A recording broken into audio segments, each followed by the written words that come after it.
My name is Erin, and I'm a scientist from Scientists from Minnesota.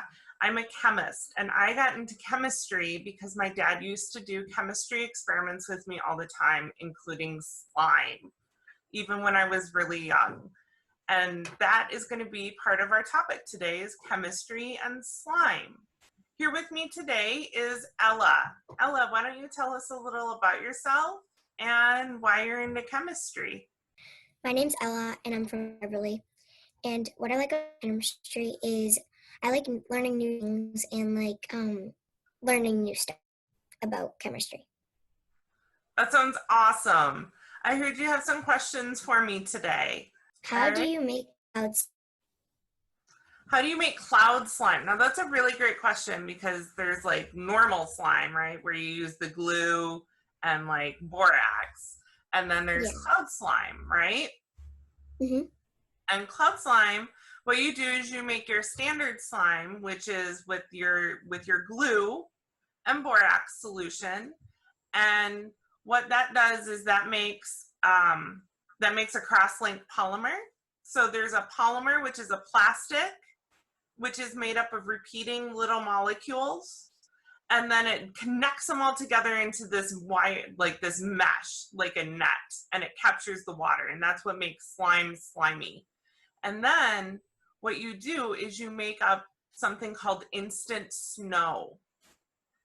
And then you mix it into your slime. And instant snow is another type of polymer. And you mix it all together, and that's how you get that kind of stringy, different kind of texture to it.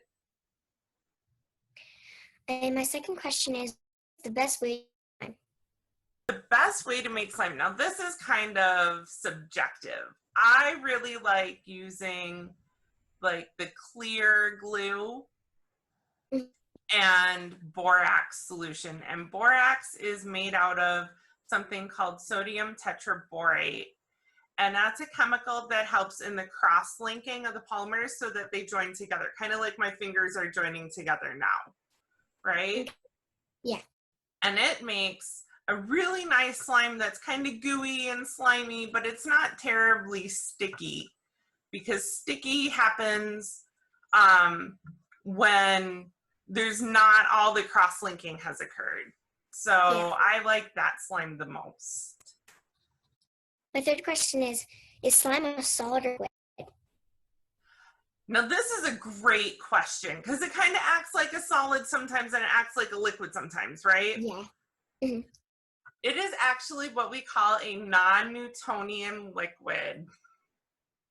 That's a long word. It is a long word. It's a really big word. So there's something that we call normal fluid flow, and that's what water does. Water always acts the same no matter what you do to it. Now, non-Newtonian liquids can change their viscosity or how they move and flow based on the force or the pressure that you apply to them. So they can, if you add more pressure or force, they can get more liquidy or more solid acting. In the instance of slime, the more pressure or force you apply, it tends to act more like a solid. And other things that are non-Newtonian liquids that you might be familiar with, like have you ever mixed cornstarch and water together? Yeah. Yeah, so like if you do that like in a big swimming pool, you can actually run across a mixture of cornstarch and water because it's a non-Newtonian liquid. It's cool. And it is really cool.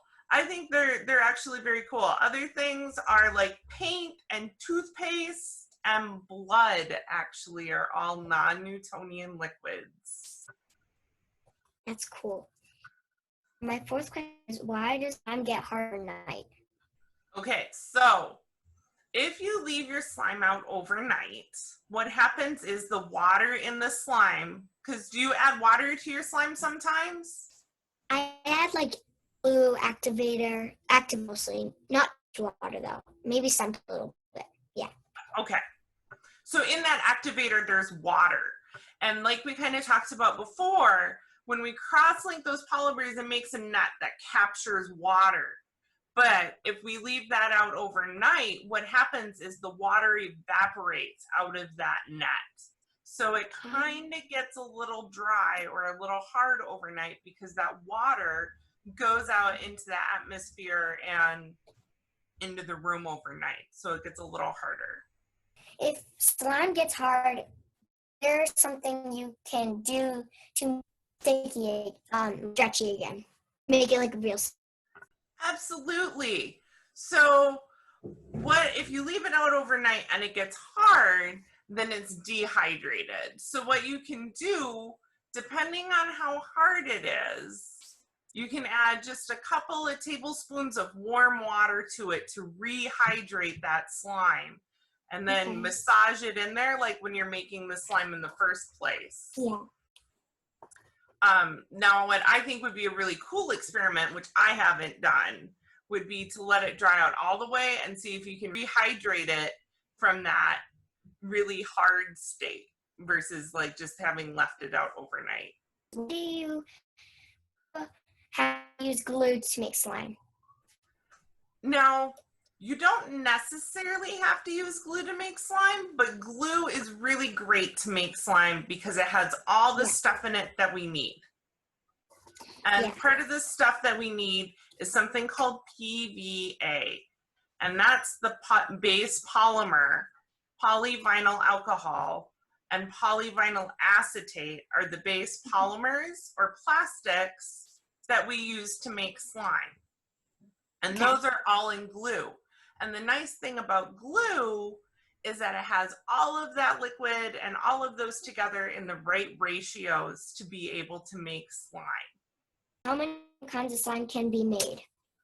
Now, there's a lot of different variations that I've seen online, but I haven't made them all. I've only made a few. There's like your cloud slime, and then I've seen slime that you can make with shaving cream, so it's foamy. Glitter glue and all of those different kinds, but they're all based on glue. There's a lot of different polymer gels out there, but none of them really have that nice slimy texture.